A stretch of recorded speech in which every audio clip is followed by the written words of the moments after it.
আসসালামু আলাইকুম এভরিওয়ান। মায়ের বাদন গল্পের দ্বিতীয় পার্ট। তো চলো বেশি কথা না কইয়া গল্প শুরু করা যাক। মিলি আবার আমাকে ফোন দিল। এবার সে কিছুটা নরম হলো আমার প্রতি। হয়তো বুঝতে পেরেছে আমি ভালো নেই। মিলি আমাকে জিজ্ঞেস করলো, কি হয়েছে তোমার? আমি কিছু বললাম না। মিলি আবারও জিজ্ঞেস করলো। আমি এড়িয়ে গেলাম। মিলি আমার কাছ থেকে কোনো উত্তর না পেয়ে চুপ হয়ে গেল। আমি তাকে বললাম, তোমাকে একটা কথা বলতে চাই। তুমি সত্যি সত্যি মন থেকে উত্তর দিবে। যদি মন থেকে উত্তর দাও তাহলে আমি কথাটা বলবো, না হলে বলবো না। তখন মিলি বলল, কি এমন জানতে চাও যে আমাকে এভাবে শপথ করিয়ে নিচ্ছ? খারাপ কিছু না তো? তখন আমি হেসে বললাম, ধরে নাও তাই, খারাপ কিছুই জানতে চাইবো। আমার হাসি শুনে মিলি খুশি হতে পারল না, কারণ আমার হাসি সুন্দর না। তাই হয়তো মিলি মন খারাপ করে বলল, তোমার হাসিটা আগের মতোই আছে। একটা মানুষ এত বিশ্রীভাবে হাসতে পারে, তোমার হাসিটা না শুনলে বুঝতাম না। আমি আবারও আমার বিশ্রী হাসি হেসে বললাম, মিলি, এই 2 বছরে তুমি কখনো আমাকে মনে করেছো কিংবা আমার জন্য চোখের জল ফেলেছো? মিলি খুব সহজেই বলল, তোমাকে মনে করেছি ঠিকই, তবে তোমার জন্য কখনো চোখের জল আনিনি। আমি অবাক হলাম না, কারণ আমি জানতাম মিলির এতটা কাছের মানুষ আমি কখনোই হতে পারিনি যে আমি তার জীবন থেকে চলে আসতে সে চোখের জল ফেলবে। কিছু মানুষকে ভালোবাসলেও তাদের কাছের মানুষ হওয়া যায় না। আমিও হয়তো তেমন একজন মানুষকে ভালোবেসেছিলাম। আমি কিছুটা সময় নীরব থাকলাম, তারপর বললাম, আমি চলে যাওয়ার পর কি তোমার জীবনে বিশেষ কেউ এসেছিল কিংবা কারোর সাথে খুব ভালো থাকার মতো সম্পর্ক হয়েছিল তোমার? আমার এমন কথা শুনে মিলি অনেকটা সারপ্রাইজ হলো, তবুও সে খুব স্বাভাবিকভাবেই বলল, তুমি চলে যাওয়ার পর একটা ছেলে আমার জীবনে এসেছিল। ঠিক তোমার মতো করে হাসতো, তোমার মতো করে কথা বলতো, তোমার মতো করে অভিমান করত। ওর মাঝে যেন আমি তোমাকে খুঁজে পেতাম। কিন্তু এক সময় ও আমার জীবন থেকে চলে গেল। কি কারণে আমাকে ছেড়ে চলে গিয়েছে সেটা আজও আমার কাছে অজানা। মিলির মুখ থেকে কথাগুলো শুনে অনেক বেশি খারাপ লাগলো আমার। বুকের বাম পাশে প্রচণ্ড ব্যথা অনুভব করলাম। মনে হলো বুকের ভেতর থেকে ছিন্ন ভিন্ন হয়ে কোনো কিছু বের হতে আসতে চাইছে। নিজের এক সময়কার ভালোবাসার মানুষের কাছ থেকে এরকম কিছু কথা শুনলে কার না খারাপ লাগবে? আমরা ভাবি আমাদের ভালোবাসার মানুষটা হয়তো আমাদেরকে এখনো বলতে পারেনি, আমাদের জন্য এখনো মাঝরাতে একাকী নীরবে চোখের জল ফেলে। কিন্তু বাস্তবতা হলো আমাদের প্রিয় মানুষটা আমাদেরকে মনে রাখে না, আমাদের জন্য কাঁদে না। সে নিজেকে নিয়ে ব্যস্ত হয়ে পড়ে। অন্য কারোর চোখের জল মুছে দেওয়াটাই জীবনের সার্থকতা মনে করে। আমাদেরকে মনে করার সময় তার হয় না। আমি দুঃখ ভারাক্রান্ত মন নিয়ে মিলিকে বললাম, ছেলেটা বুঝি আমার থেকেও অনেক সুন্দর ছিল, তোমাকে অনেক ভালো রাখতো? তখন মিলি বলল, সেটা জানি না, তবে তার সাথে যতদিন ছিলাম ততদিন তোমাকে খুব একটা মনে হয়নি আমার। মনে হয়নি বললে ভুল হবে, ও আমাকে তোমার কথা মনে করতে দেয়নি। এর জন্যই হয়তোবা তোমাকে ফোন না দিয়ে থাকতে পেরেছি। আমি বললাম, তার মানে ওই ছেলেটা যদি তোমার জীবন থেকে চলে না যেত তাহলে আমাকে কখনোই ফোন দিতে না, আমার সাথে যোগাযোগ করতে না। তোমার বিচ্ছেদটাই আমার সাথে যোগাযোগ করতে তোমাকে বাধ্য করেছে। মিলি বলল, হ্যাঁ, এমনটাই ধরে নিতে পারো। আমি বললাম, আচ্ছা বলো তো, আমাদের দুজনের মাঝে এখন তোমাকে কাকে বেশি মনে পড়ে? মিলি বলল, তোমাকে মনে পড়ে। ও চলে যাওয়ার পর তোমাকে অনেক মনে হতো। তোমার সাথে অনেকবার যোগাযোগ করতে চেয়েছি, পারিনি। তোমার নাম্বারটা হারিয়ে ফেলেছিলাম, পরে অনেক কষ্ট করে জোগাড় করেছি। আমি বললাম, শুনে ভালো লাগলো। আমি চলে যাওয়ার পর তুমি অনেক ভালো ছিলে। মিলি বলল, আমার সাথে ব্রেকআপের পর তোমার জীবনে কোনো মেয়ে আসেনি? ওয়েট ওয়েট ওয়েট, 2টা কথা বলবো। জানি তোমাদের খারাপ লাগবে, কিন্তু না বলেও থাকতে পারলাম না। একটা ছেলে সারাদিন কষ্ট করে ভিডিওগুলো মেক করে, আর তোমরা হয়তো জানোই একটা ভিডিও মেক করতে কতটা কষ্ট হয়। কিন্তু তারপরও তোমরা কি করতেছো? গল্পগুলো কপি করে নিজেদের আইডিতে ছাড়তেছো। তো যাই হোক, এইটা নিয়েও আমার কোনো মাথা ব্যথা নেই। মাথা ব্যথা হলো তোমরা গল্পগুলোর নাম চেঞ্জ করে তোমাদের আইডিতে ছাড়তেছো। কিন্তু আমি অনেক টিকটক আইডি দেখলাম যারা আমার গল্পগুলো ছেড়ে মিলিয়ন মিলিয়ন ভিউ কামাচ্ছে, কিন্তু আমার টিকটক আইডিতেই কোনো ভিউ নেই। আর পরশুদিন আমি আমার টিকটক আইডিতে মায়ের বাদন গল্পের ফার্স্ট পার্ট আপলোড করি। জানি না কি কারণে আর আইডিতে ভিডিওটা শো করছে না। তো যাই হোক ভাই, তোমাদের একটা কথাই বলবো, তোমরা গল্প ছাড়ো ব্যাপার না, কিন্তু আমারে মেনশন করে দিও আর গল্পের নাম চেঞ্জ করো না প্লিজ। আর আমার রিয়াল টিকটক আইডি হলো MR Deepu8 আর YouTube channel voice of Deepu official. তো চলো গল্পে ফিরে যাওয়া যাক। আমি বললাম, সেটা তো তুমি জানো, এ কারণেই তো আজ আমি নিঃস্ব। যাই হোক, এসব কথা বলে নিজের কষ্টটাকে বাড়াতে চাই না। তোমাকে একটা কঠিন প্রশ্ন করি, তোমার জীবনে 2জন ছেলে এসেছিল না? আমি আর ওই ছেলেটা, যাকে পেয়ে তুমি আমাকে ভুলে গিয়েছিলে। তুমি কি বলতে পারবে এই 2জন মানুষের মধ্যে তুমি কাকে সত্যি সত্যি ভালোবেসেছিলে, মন থেকে নিজের করে চেয়েছিলে? মিলি বলল, তোমাকে। আমার এখন ওই ছেলেটাকে মনে পড়ে না, কিন্তু তোমাকে মনে হয়। ওই ছেলেটাকে আমি ভুলে গেলেও তোমাকে বলতে পারিনি। আমি বললাম, মিলি, তোমার মন অনেক মিথ্যা বলে, মনকে বুঝাও, এত মিথ্যা বলা ভালো না। সত্য কি জানো, তুমি আমাকে কখনো ভালোই বাসনি। যদি বাসতে তাহলে কখনোই তুমি দ্বিতীয় কাউকে ভালোবাসতে পারতে না, দ্বিতীয় কারোর সাথে সম্পর্ক জড়িয়ে আমাকে ভুলে যেতে না। মিলি বলল, মানুষ কি একজনকে ভালোবাসার অবস্থায় অন্য কারোর সাথে সম্পর্ক জড়ায় না? আমি একটা মেয়ে হয়ে বলছি, তুমি হয়তো জানো না কত শত মেয়ে নিজের ভালোবাসার মানুষকে ভুলতে না পেরেও পরিবারের কথা চিন্তা করে অন্য একজন মানুষের সাথে বিয়ে নামক পবিত্র বন্ধনে জড়িয়ে পড়ে। তারা কি একজনকে ভালোবাসার অবস্থায় অন্য কারোর সাথে চিরদিনের জন্য নিজেকে জড়ায়নি? আমি না হয় রিলেশনে জড়িয়েছিলাম, কিন্তু তুমি কি করেছো? তোমার থেকে বয়স বড় একটা মহিলার সাথে অবৈধ সেক্সুয়াল সম্পর্কে জড়িত হয়েছো। তাহলে বলো, তুমি আমাকে কতটা ভালোবাসতে, যার জন্য এরকম একটা অবৈধ ফিজিক্যাল রিলেশন করতে পেরেছো? আমি বললাম, আমি তোমাকে আমার ভালোবাসার প্রমাণ দিতে চাই না, কিংবা বিশ্বাসও করাতে চাই না আমি নির্দোষ। যেখানে আমার বাবা মাকেই বিশ্বাস করাতে পারিনি, সেখানে তোমাকে বিশ্বাস করিয়ে কি লাভ? এমন না তো যে তোমাকে বিশ্বাস করাতে পারলে সারা দুনিয়ার কাছে আবার আগের মতো বিশুদ্ধ হয়ে যাব। মিলি ফোনটা রেখে দেয়। কেন এমন করলো জানি না। পরে যখন ফোন দিলাম তখন ফোন বন্ধ পেলাম। এখন প্রায় রাত 1টা বাজে। ফুটপাতের মানুষগুলো ঘুমিয়ে গিয়েছে। জনমানব শূন্য স্থানে যেমনটা নীরবতা বিরাজ করে, ঠিক সেরকমই নিস্তব্ধতা বিরাজ করছে এখন। 2-1টা কুকুর মাঝে মাঝে গেউ গেউ শব্দ করে উঠছে। এছাড়া আর কোনো শব্দ আমার কানে আসছে না। আমার একটু ভয় হতে লাগলো। এত রাতে একা একা কখনো এমন অবস্থায় পড়িনি, তাই ভয় হওয়াটা অস্বাভাবিক কিছু না। হঠাৎ করেই দূরে একটা বেঞ্চিতে আমার চোখ আটকে গেল। হলুদ শাড়ি পরে একটা মেয়ে বসে বসে মোবাইল টিপছে। ভয়টা যেন আরো তীব্রতর হতে লাগলো। এত রাতে কোনো মেয়ে তো এখানে থাকার কথা না। তাহলে কি কোনো ভূত পেতনি? পেতনিরা কি হলুদ শাড়ি পরে নাকি সাদা শাড়ি পরে? পেতনি হলে নিশ্চয়ই হলুদ শাড়ি পরতো না। আমি ভয়ে ভয়ে মেয়েটার দিকে এগিয়ে গেলাম। পায়ের দিকে তাকিয়ে বুঝলাম পা মাটির সাথে লাগানো, তার মানে ভূত হওয়ার কোনো চান্সই নেই। ভয়টা কিছুটা হলেও কেটে গেল। আমাকে দেখে মেয়েটা দূরে সরে বসলো। একটা মেয়ে এত রাতে একটা ছেলেকে দেখে যতটা ভয় পাওয়ার কথা, মেয়েটা তার বিন্দু পরিমাণও ভয় আমাকে দেখে পেল না, বরং খুব সাহস নিয়ে জিজ্ঞেস করলো, কিছু বলবেন? এত রাতে এখানে কি করছেন? এরকম ভূত পেতনি আমার অডিয়েন্সদের কপালেও জোটে না। আমি মেয়েটার এমন প্রশ্ন শুনে থমকে গেলাম। আমি তার প্রশ্নের উত্তর না দিয়ে বললাম, আমি তো একটা ছেলে, তাই এত রাতে একা ঘোরাটা খুব কমন বিষয়।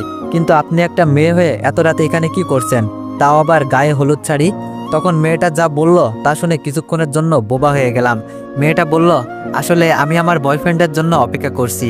ওর আসার কথা 12টার সময়, কিন্তু 1 ঘন্টা পার হয়ে গেল, এখনো আসলো না। তাই বাধ্য হয়ে বসে আছি, ও আসলেই ওর সাথে চলে যাব। আমি তার ব্যাপারে ক্লিয়ার হওয়ার জন্য বললাম, বিয়ে বাড়ি থেকে পালিয়ে এসেছেন? তখন মেয়েটা কপাল কুঁচকে বলল, এটাও বলতে হবে? কাপড় চোপড় দেখে বুঝতে পারছেন না? বাবা মা জোর করে বিয়ে দিচ্ছিল, তাই যাকে ভালোবাসি তার সাথে পালিয়ে যাওয়ার জন্য বিয়ের আসর থেকে চলে এসেছি। আমি জোরে একটা নিঃশ্বাস ছেড়ে বললাম, ও আপনার বয়ফ্রেন্ডকে ফোন করেন, দেখেন কোথায় আছে, তাহলেই তো হয়। তখন মেয়েটা আমার দিকে রাগি চোখে তাকিয়ে বলল, ফোন খোলা থাকলে কি আর এভাবে বসে থাকতাম? সেই কখন থেকে ফোন দিচ্ছি, ফোন বন্ধ দেখাচ্ছে। আমার কথা বাদ দিন, আপনি এত রাতে এখানে কেন? আপনারও কি আমার মতো সেম কেস নাকি? গার্লফ্রেন্ডকে নিয়ে ভাগিয়ে যাবেন নাকি? আমি বললাম, না না, এমন কিছু না। তখন মেয়েটা বলল, তাহলে কেমন কিছু? মানে কি জন্য এত রাতে এখানে ব্যাগপত্র নিয়ে ঘুরছেন? আমি যখন মেয়েটাকে কিছু বলতে যাব, ঠিক তখনই কিছু মানুষ এসে আমাদের দুইজনকে ঘিরে ফেলে। একজন 25-26 বয়সের যুবক আমার কলার চেপে ধরে। মেয়েটাও প্রচন্ড ভয় পেতে লাগলো। আমি ছেলেটাকে ধাক্কা দিয়ে নিজেকে একটু দূরে সরিয়ে নিয়ে বললাম, আসলে আপনারা যা ভাবছেন তা না। আমি এই মেয়েটাকে চিনিও না, একটু আগেই তার সাথে পরিচয় হয়েছে। আপনারা হয়তো ভেবেছেন আমি ওর বয়ফ্রেন্ড, বাট এটা আপনাদের ভুল ধারণা। আমি ওর বয়ফ্রেন্ড না। বিশ্বাস না হলে মেয়েটাকে জিজ্ঞেস করেন। আমার কথা শুনে মনে হলো সবাই মঙ্গল গ্রহে থেকে পৃথিবী গ্রহে অবতরণ করলো। তাদের রিয়াকশন দেখে বোঝা যাচ্ছে এই মেয়ের বয়ফ্রেন্ডের উপর তাদের কতটা রাগ জমা আছে। এজন্যই বুঝি কোনো কথাবার্তা না বলেই এভাবে কলার চেপে ধরেছে। একজন তো বলেই ফেললো, এ শালা মিথ্যা বলতেছে, নিজেকে বাঁচানোর জন্য মিথ্যা বলতেছে। ওদের দুইজনের এটা আগের থেকেই প্ল্যান ছিল, ধরা পড়লে এসব বলবে। ও যদি সিনথিয়ার বয়ফ্রেন্ড নাই হবে, তাহলে এত রাতে ওর সাথে বসে গল্প করছে কেন? ওর ব্যাগ দেখেই বোঝা যাচ্ছে বাসা থেকে বের হওয়ার সময় সব রকম প্রস্তুতি নিয়ে বের হয়েছে। কাজেই ওরে বিশ্বাস করা যাইব না, পিঠে কিছু পড়লেই সব সত্য বলবে। তাহলে মেয়েটার নাম সিনথিয়া। মেয়েটার সাথে কথা বললেও তার নামটা জানা হয়নি, তবে আমি তার নাম নিয়ে না ভেবে কিছু বলবো বলে ঠিক করলাম। কিন্তু তার আগেই 50 বছরের একজন বয়স্ক লোক এসে বলে উঠল, এত কথা বলার দরকার নেই, বাসায় নিয়ে চল। ওর জন্য আমার মেয়ের বিয়ে ভেঙে গেছে। ছেলেপক্ষের কাছে আমার মাথা হেট হয়ে গেছে। মেয়ে ভাগিয়ে নেওয়া শাস্তি ওকে পেতেই হবে। আমি আবারও বললাম, আপনাদের ভুল হচ্ছে, আমি সেই ছেলে নয়। আপনাদের মেয়েকে জিজ্ঞেস করুন, আমি না হয় বাঁচার জন্য মিথ্যা বলতে পারি, আপনাদের মেয়ে তো আর মিথ্যা বলবে না। তাই ওনাকে জিজ্ঞেস করুন, তাহলে সব ক্লিয়ার হয়ে যাবে, আপনাদের ভুলটাও ভেঙে যাবে। আমি মেয়েটার দিকে তাকিয়ে দেখলাম সে ভয়ে কাঁপছে। একটা মেয়ে নিজের বাবাকে এতটা ভয় পেতে পারে জানা ছিল না আমার। ভয়ের চোটে এই মেয়েটার মুখ দিয়ে কোনো কথা বেরোচ্ছে না। আমি মেয়েটাকে অনেকবার বলার পরেও সে কোনো কথা বলল না। মেয়ের বাবাকে অনেক বোঝালাম, কিন্তু তারা আমার কথা বিশ্বাস করলো না। তাদের মেয়েকে ভাগিয়ে নিতে চেয়েছিলাম আমি, এটা মনে করেই তারা আমাকে তাদের সাথে নিয়ে গেল। আমারও ক্ষমতা ছিল না এতগুলো লোকের কাছ থেকে নিজেকে ছাড়িয়ে নেওয়ার, তাই বাধ্য হয়েই তাদের সাথে যেতে হলো। অবশ্য একদিক থেকে ভালোই হয়েছে আমার, এখন অন্তত থাকা খাওয়ার চিন্তাটা করতে হবে না। যেখানে যাচ্ছি সেখানে নিশ্চয়ই থাকা খাওয়ার কোনো সমস্যা হবে না। মেয়ের পরিবার দেখে অন্তত এটাই মনে হলো তারা অনেক প্রভাবশালী এবং টাকা পয়সার কোনো কমতি নেই। তবে ওখানে যাওয়ার পর আমার কি অবস্থা হবে সেটা ভাবতেই ভিতরটাতে ভয় কাজ করছে, কারণ এই মানুষগুলোকে দেখে খুব হিংস্র মনে হচ্ছে।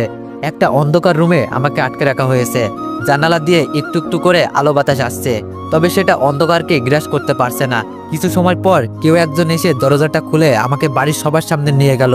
বুঝতে পারলাম এটা যৌথ ফ্যামিলি। মেয়ের বাবা মা, চাচা চাচি, দাদা দাদি সবাই আমার দিকে কেমন করে যেন তাকিয়ে আছে।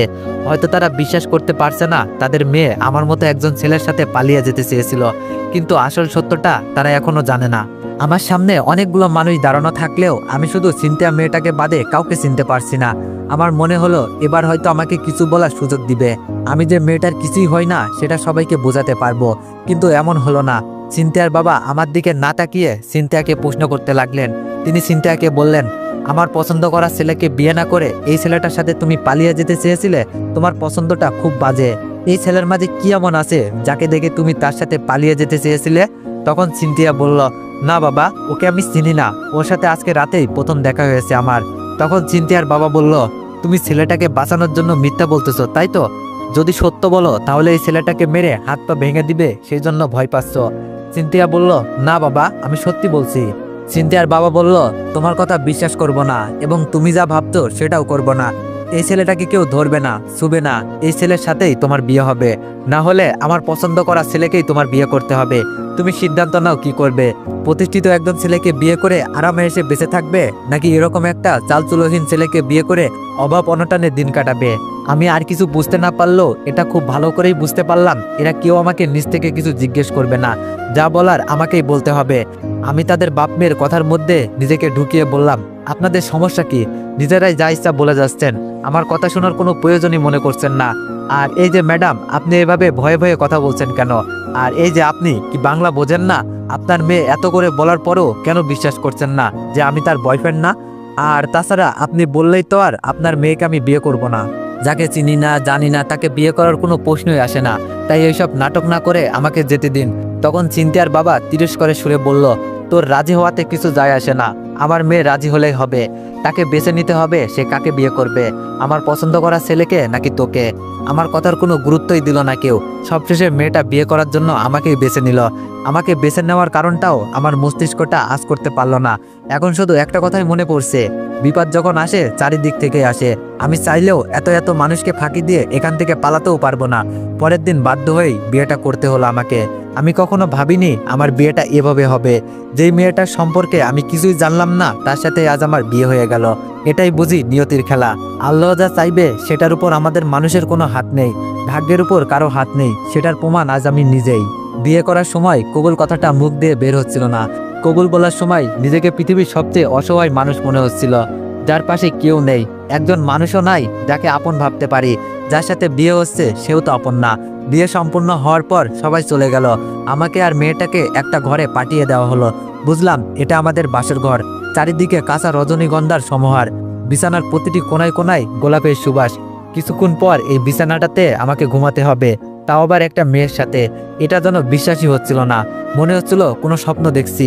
কিন্তু না, এটা কোনো স্বপ্ন না, বাস্তবে আমার সাথে এটা হচ্ছে। নিজের বাসরটা এমন হবে কখনো ভাবিনি। মেয়েটা দরজা লাগিয়ে দিয়েই আমার পাশে এসে বসলো আর বলল, আসলে সরি, এমনটা হবে বা কখনো হতে পারে ভাবিনি। আমার দোষ কি বলেন? দোষটা তো আপনারই। আপনিই নিজ থেকে আমার সাথে কথা বলতে এসেছিলেন। আপনি যদি কথা বলতে না আসতেন তাহলে আপনার সাথে আমি কথা বলতাম না, গল্পও করতাম না, আর আপনাকেও এমন অবস্থায় পড়তে হতো না। যার সাথে বিয়ে ঠিক হয়েছে তার থেকে আপনি বেটার। লোকটা অনেক বয়স্ক, তাই আপনাকেই বেছে নিয়েছি। আমি মেয়েটার কথা শুনে 420 ভোল্টের একটা শক খেলাম। এত বড় একটা ঘটনা ঘটে যাওয়ার পরেও মেয়েটা কত সহজে সরি বলে দিল।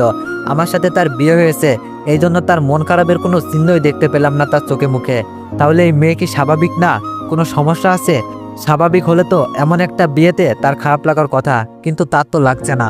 আমি কিছু বলবো তার আগে মেয়েটা বলল, আমার মনে হয় আবিরের বড় কোনো সমস্যা হয়েছে, না হলে এমনটা তো করার কথা না। আবির আমাকে ওর নিজের থেকেও বেশি চাই, ওর না আসার পেছনে কোনো কারণ আছে, তাই আমি সিদ্ধান্ত নিয়েছি আজকে আবার পালাবো আমি। আপনাকে বিয়ে করার এটাই কারণ ছিল। আপনি আমাকে সাহায্য করতে পারবেন, যেটা ওই লোকটা করতো না। সবাই ভেবেছে বিয়ে যেহেতু হয়ে গিয়েছে তাই আর আমাকে নিয়ে কোনো ভয় নেই। এই সুযোগটাই আমি কাজে লাগাতে চাই। আমি তার কথা শুনে বললাম, পাগল নাকি আপনি? পালাবেন মানে? যদি পালাবেন তাহলে বিয়ে করলেন কেন? আবার আমাকে বিপদে ফেলতে চাইছেন? আপনি চলে গেলে তো আমার মনে হয় আর বাঁচিয়ে রাখবে না। তখন মেয়েটা চাপা হাসি হেসে বলল, হ্যাঁ ঠিক বলেছেন, আমার বাবা খুব রাগী মানুষ। বাসর ঘরে নিজের বউকে ধরে রাখতে পারেননি, পালিয়ে গেছে, এটা শুনে নিশ্চয়ই আপনাকে মেরে ফেলবে। অনেক সময় পর মেয়েটা বলল, আপনার ব্যাগ কোথায়? আমি তো আগেই সবকিছু গুছিয়ে রেখেছি, আপনি তাড়াতাড়ি আপনার ব্যাগ রেডি করুন, এখনই আমাদেরকে পালাতে হবে। এখন বাসার সবাই ঘুমিয়ে গেছে। আমি তার কথা শুনে কিছু বলতে পারলাম না, তার দিকে হা করে তাকিয়ে রইলাম। আমার এভাবে তাকানো দেখে সে বলল, হা করে তাকিয়ে আছেন কেন? বাসর করবেন নাকি? বিছানায় কোলবালিশ আছে, ওটার সাথে বাসর করুন। শখ কত আমার সাথে বাসর করবে? যদি মরতে না চান তাহলে আমার সাথে আসুন, আর যদি বাঁচার ইচ্ছা না থাকে তাহলে কোলবালিশের সাথে বাসর করেন। তো এভরিওয়ান, গল্পটি কার কেমন লাগছে সবাই কমেন্টে জানাতে ভুলবেন না, আর সবাই নেক্সট পার্টের জন্য অপেক্ষা করুন। ধন্যবাদ।